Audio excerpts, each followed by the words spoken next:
guys? It's me, Nathan, again, here for your focus tips for the week. Before I get started, I really want to thank all you guys who gave us positive feedback last week and told us about your experiences with ADD and your inability to focus, and we love hearing from you and we really appreciate it, so keep it coming. Anyway, let's get started. So the first tip for this week would be have a supreme long-term goal. I'm not talking about just like a goal for this week, like to get a good grade on a test or anything, or a goal for the next day. I mean like having a higher goal that helps ground you and helps motivate you to be successful. A personal example with me would be when I was going to a community college. I really wanted to get into university, especially UT. And I had this little UT keychain and used that goal of trying to get into University of Texas to really help me be successful at Austin Community College. And because of that, I made it to UT and I was successful. And the goal can be anything. My goal now is to get a successful internship and a successful job. And the goal could be getting a better job, getting a high position in your job, being a better husband, or going to heaven, whatever it is. Just make sure that you find that goal and you use it to help motivate you in your life. So yeah, I think that would be really helpful if you don't already have a goal. The second tip for this week would be use stressful situations and deadlines to your advantage. What I mean by that, I recently read a book about ADD, and the guy who wrote it talked a lot about how ADD was not so much a attention deficit disorder, it was more of a attention inconsistency disorder. Like, I found that some days I'm all over the place and I'm easily distracted by anything, but other days, especially before deadlines and tests, I am able to really hyper-focus and probably focus more than the average person. And I've looked at a lot of ADD communities online, and they all share this common hyper-focus.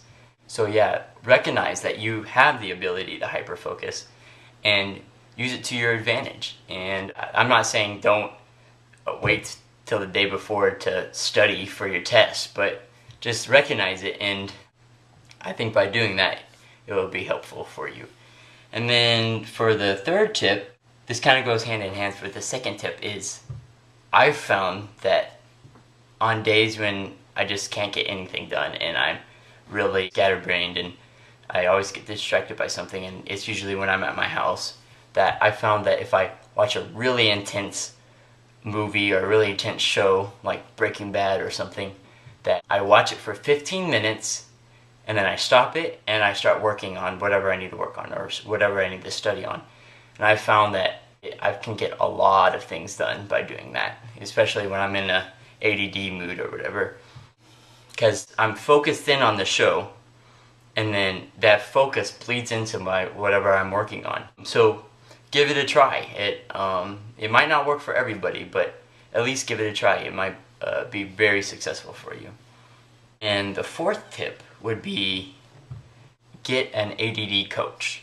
Here at the University of Texas, they have this thing called peer coaching, where they get usually like incoming freshmen or incoming transfers. They get another student who's successful, and they get me to come in once a week, and they just work with me and they make sure I have a planner and that I'm fulfilling my goals for the week, and it's extremely helpful. It's a really helpful tool, and I probably wouldn't be able to survive the first semester at UT without it. So yeah, if you're not going to university or anything, or they don't have that sort of program, look online, ADD coach, and you're going to find a ton of things for a coach. Or if you're not willing to spend money, or you don't want to go that hardcore, I would suggest just finding someone that you can depend on and just meet with them once a week and just discuss your goals and have them make sure you're fulfilling your goals and that you're not just let loose and let your ADD go wild. So I've found that to be extremely helpful tools. The fifth and final tip would be drink a lot of caffeine. It's probably not the most healthy tip, but I find it is really helpful. I'm able to have more energy, which allows me to have more focus on what I'm doing. Because some days you wake up and you're in a horrible ADD mood, while other days you can focus great. But it's an inconsistency. It's an inconsistency of attention or the ability to focus. So caffeine gives you more consistency in your ability to focus and your ability to have energy. Because without any energy, you can't focus. Like if you're tired, the only thing you want to do is sleep. So yeah, it can be very, very helpful, caffeine. And again, don't drink things that are crap for you. Drink something like coffee or tea. A couple energy drinks a week is okay, I guess, but from what I've read, it's not the best for you. And it always makes me feel like crap afterwards, so. And soda pops are probably pretty bad for you, but do whatever you want. I'm not your doctor or anything, so. But yeah, don't overdo the caffeine, but it's very helpful for me, at least. So, yeah, that's it for this week. I will see you next week.